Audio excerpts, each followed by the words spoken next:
Good morning, good morning, good morning, good morning, guys. My name is Sean Dexter, and I welcome you back to the Mango Grove for your daily analysis video. It's a beautiful day outside. The sun is out, the birds are chirping, and the charts are buzzing. In today's video, we'll be covering Ethereum. In yesterday's video, somebody in the comment section said, "Hey, Sean, where is that dedicated Ethereum video?" And here I am with that dedicated Ethereum video that I promised you guys at the beginning of this week. Ethereum is actually doing a few interesting things. We have a lot to talk about. So this is how we're going to be doing it today. We're going to start off with a weekly time frame. Then we're going to drill down to the lower time frames, weekly to the daily, and then to the 12-hour and the 4-hour, perhaps even the 1 hour if we are feeling it.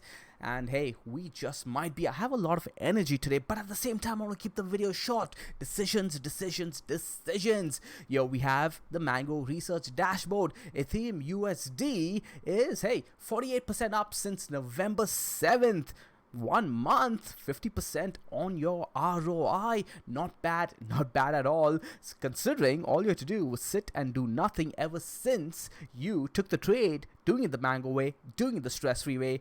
Remember, the higher the time frame you play, the less decisions you're going to have to make, which is why I always start off with the higher time frames, guys. If you can get more by doing less, why not, right? Why not? That's what life is about, man. Getting more by doing less. That's what the word economy actually even means. But hey, that's a discussion for another time. Let's get on over to the charts. Yo, we have Ethereum on the weekly time frame. Is this USD? Oh, by the way, this is what we're actually going to do. We're going to start for the weekly, drill down to the daily, etc., and then we're going to end off the video with the Bitcoin pairing at BTC2. I want to take a quick look at that. We'll only look at the monthly time frame for that though, so no worries, guys. This video is not going to be too long. Hopefully. So ETHUSD on the weekly, fresh chart over here, ready for you guys. Let's go ahead and mark out some horizontals. I've gone over this with you guys over and over already, but hey, why not, right? We'll go ahead and practice a bit right over here. This is our target, right? Our $800 target that we are looking for ever since we started loading up heavily on Ethereum at around 309. So I'm gonna go ahead and mark that out again right over here. But remember, we didn't get bullish on Ethereum over here. We were bullish far before that, around 289 when the monthly cleared that level. I'm going to go ahead and show that to you guys really quickly, right? This level right over here, when the monthly cleared this level, okay?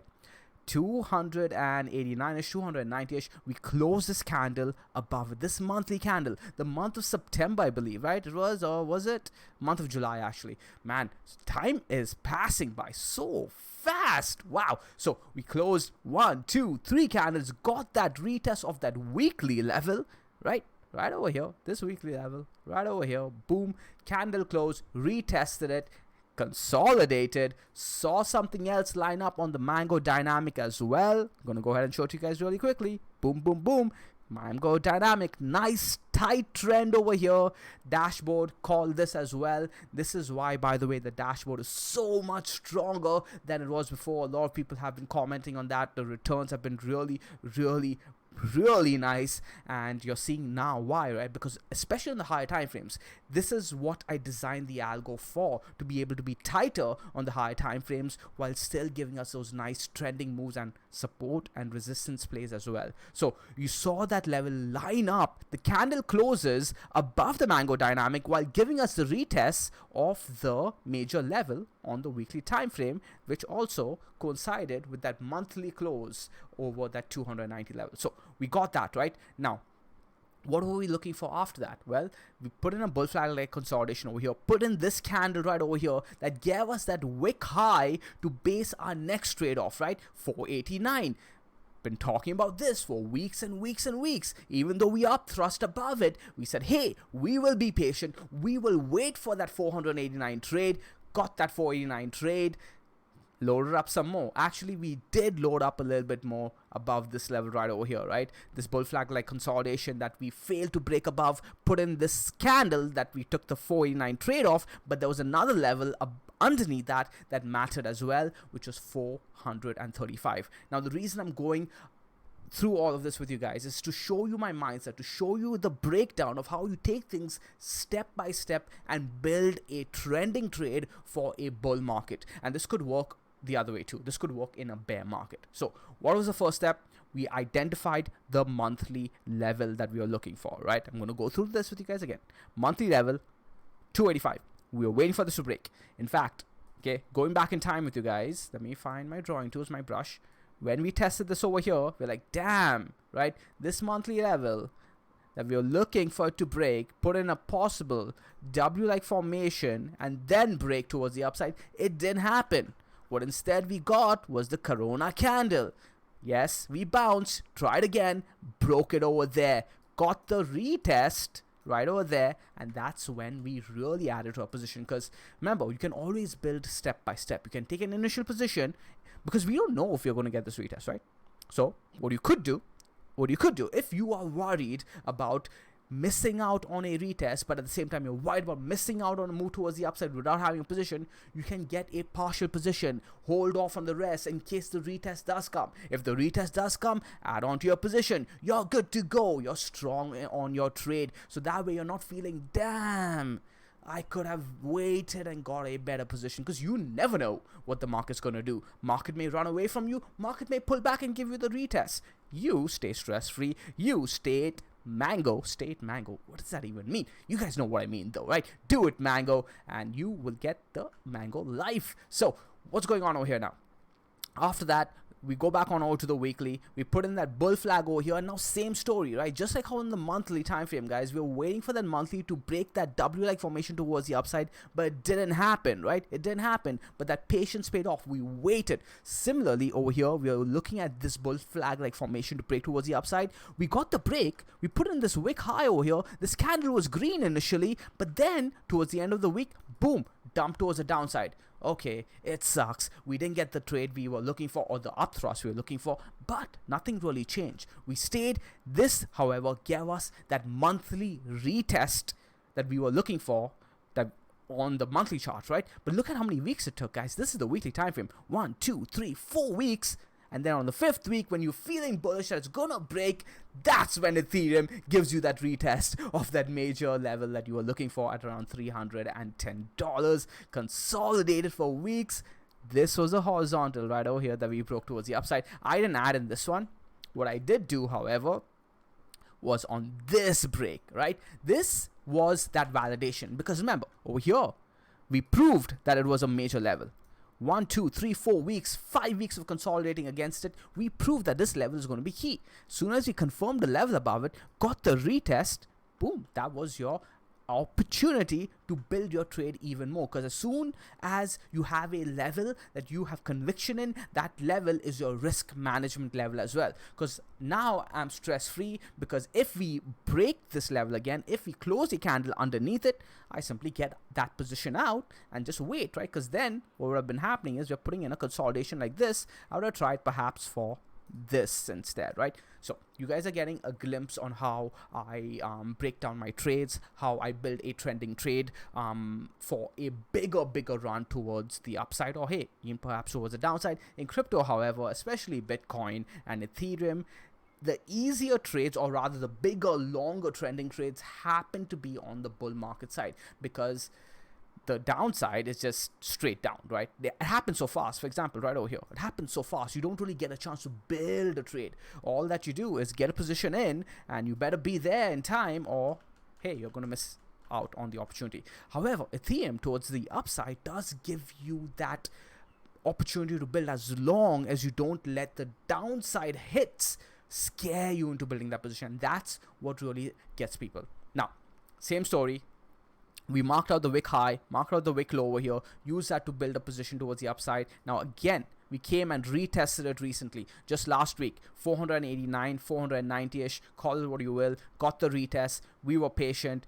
Wish we were as patient with this as we were on, wish I was as patient on Bitcoin as I was on Ethereum, because I would have gotten that $16,000 buy opportunity. Again, I talked about that beginning of the week, right? I think it was Monday's video. I talked about my trading mindset on that Bitcoin trade in comparison to that Ethereum trade, and how moving forward I'm looking to improve on that one little aspect that could prove to be very, very beneficial in the long run in my trading overall results, right? So anyways, this Ethereum trade going spectacularly so far. I'm really happy with how it's been panning out. Now the next target that we're looking for, guys, is all the way up at 800. But will we get there in one shot? Will we get there in one thrust? Well, at the moment, we do have some resistance coming in right over here, I believe. Okay, let me show you guys where I'm looking, by the way. I'm looking at these guys over here, okay? Because now we have established the range. The upper end of the range is $800. The lower end of the range is around 509-ish, somewhere around there. The middle of the range, you can simply use your measuring tool, or you could look at this, right? Now, let me zoom in actually for you guys. Okay, look at the structure over here. It looks like nothing. But if you drill down on over to the daily or the 2-day, this is actually a bear flag like structure that broke towards the downside. So this bear flag, this consolidation over here on the lower time frames is a level on the weekly time frame, right? You just put a horizontal over there, and it's likely going to roughly match. And what do you know, right over there, we've tested it already twice. It's roughly going to match the 50%. There you go. It's perfect. It's methodical and it's perfect. It's the 50% range between the lower level and the upper level. That's why TA is a thing, guys. People think, oh, it's just reading tea leaves. But come on, look at how methodical all of this is. You think it's a coincidence? I've been showing this to you guys over and over again across multiple charts, right? Multiple time frames as well. So we've come and hit it already. A weekly candle close about 624 is going to give us the big move. Now, does it need to happen over here? Does it need to happen this week? No, of course not, right? We could, for example, get rejected over here this week, put in a higher low next week somewhere around 530-ish, 555-ish, right? I've been talking about that 555 level too a lot. Then come and try again in a week, couple of weeks, break it, retest, and then move on to our $800 target. The point I'm trying to make over here is that we really know nothing, okay? We know nothing. We look towards all these time frames to get clues, and we react to the opportunity that we see, right? If this, then that. The only thing we are certain of is uncertainty, guys. Everything is a probability play, and now things are looking good for sure. We're going to go ahead and look at the lower time frames, right? We'll drill down to the daily, etc., to get clues as to whether or not this move is going to come this week, next week, or who knows.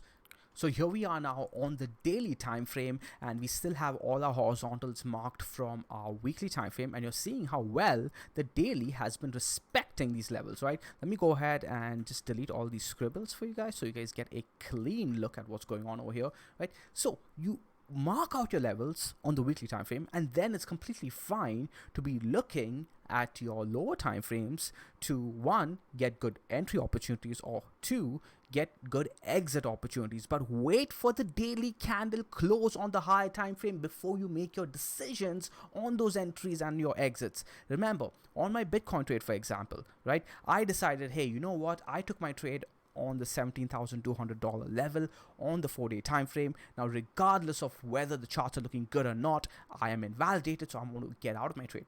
But I used the 4-hour time frame to get a better exit on my trade at $18,200, right? So even though I decided to get out and I was wrong on my trade, I got out on a profit. Now, it's not always going to pan out that way. You're not always going to get those kind of opportunities. But in a bull market, you do. And this, ladies and gentlemen, is a bull market. So right over here, you're seeing how we came and tested that 489 level, and on the daily it's being respected too. Look at this right over here too, as resistance,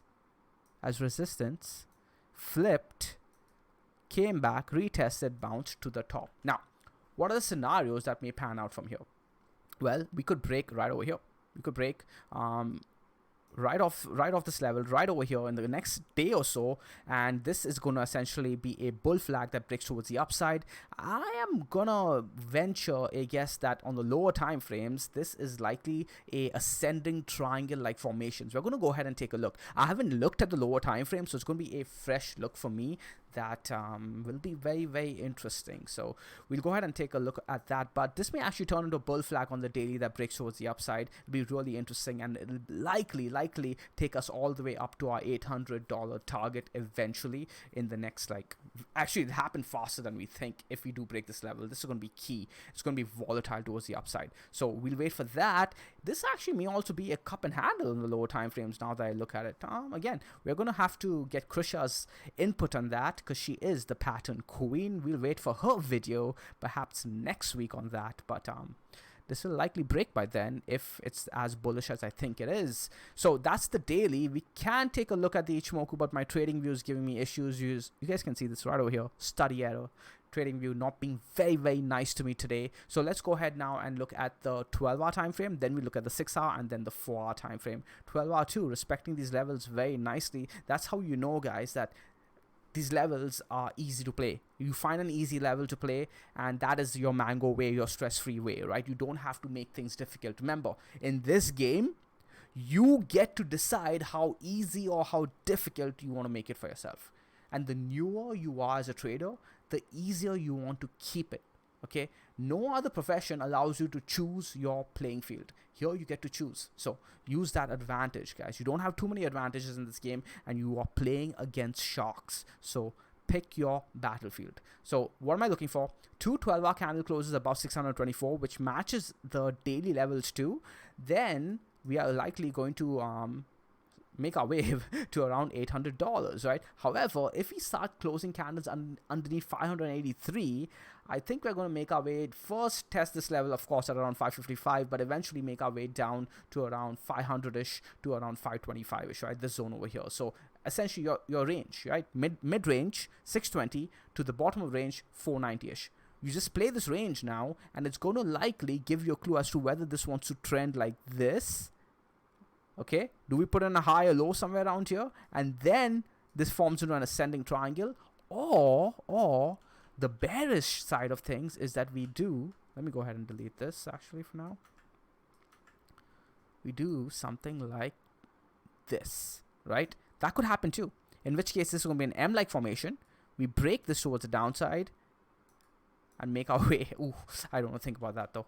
That is going to be not very good for my position, so I'll have to manage my risk, right? You guys are going to get to see how I manage my risk accordingly.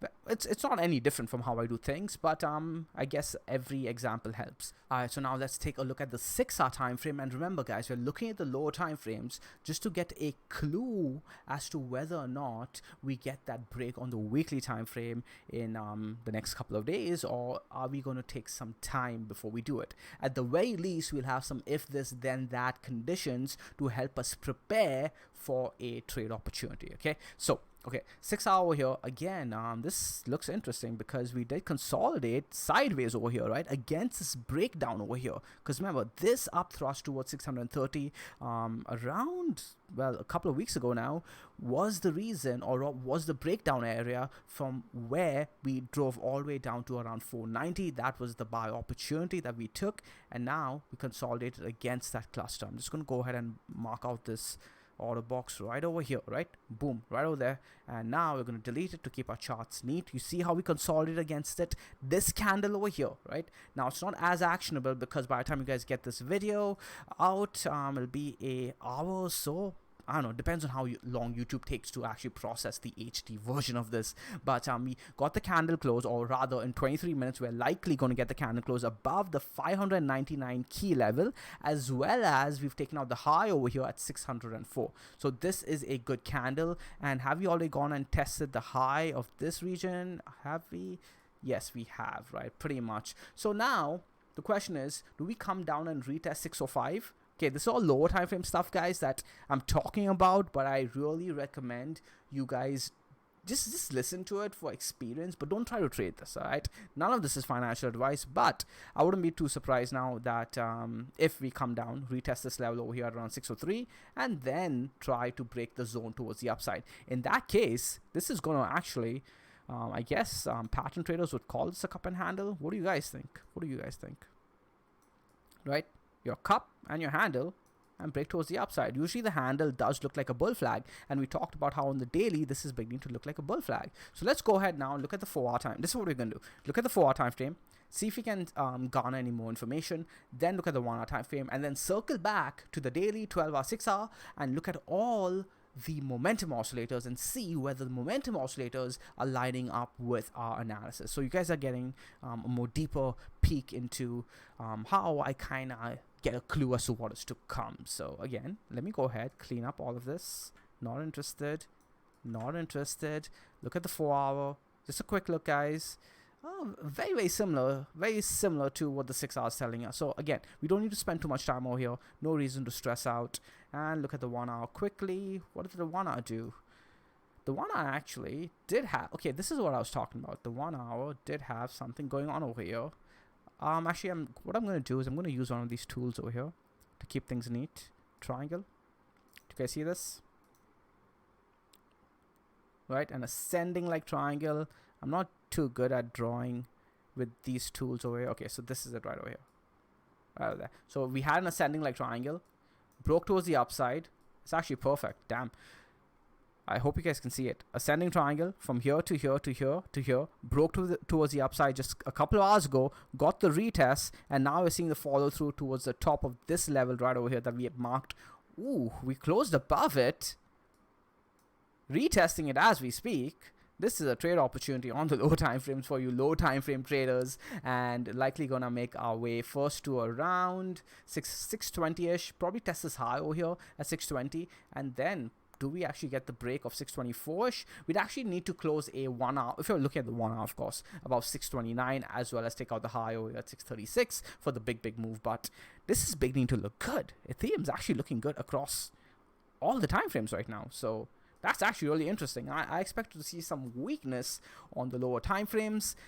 Hey, let's go ahead now and remove this and look again at the oscillators, starting with the daily time frame, because now I'm getting really interested in this.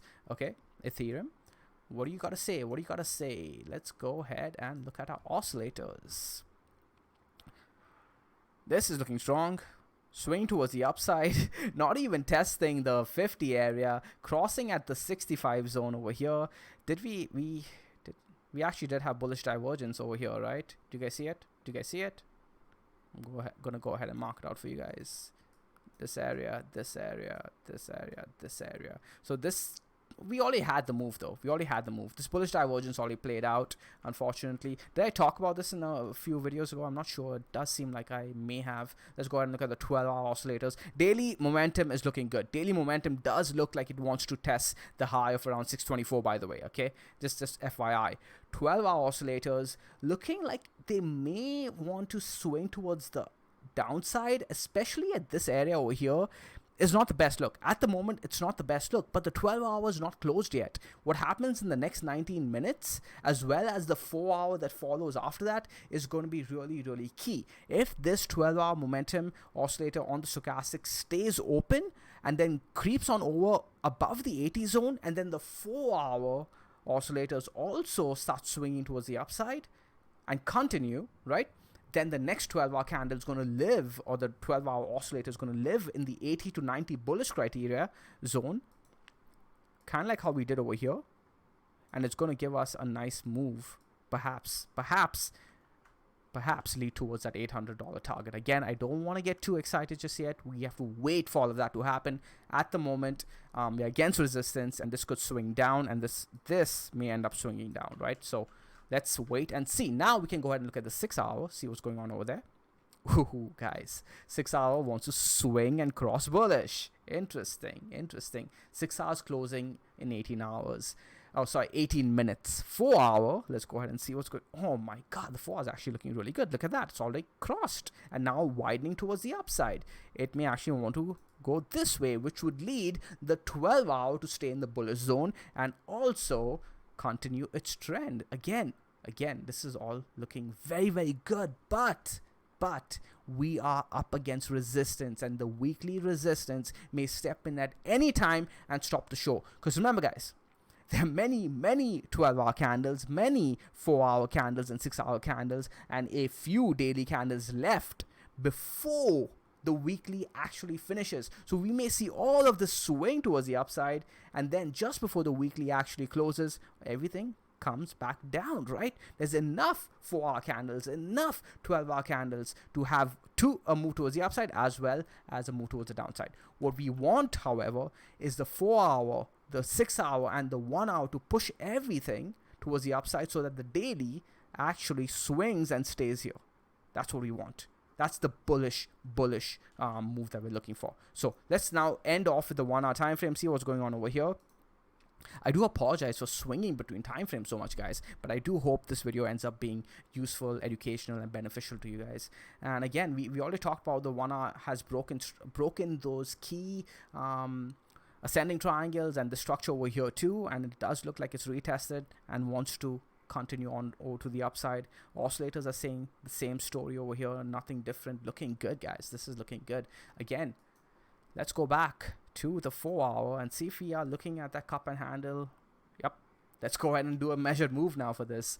Let's end the video off with some fun. And the measured move would be something like this. Let's be conservative. Actually, let's just go here.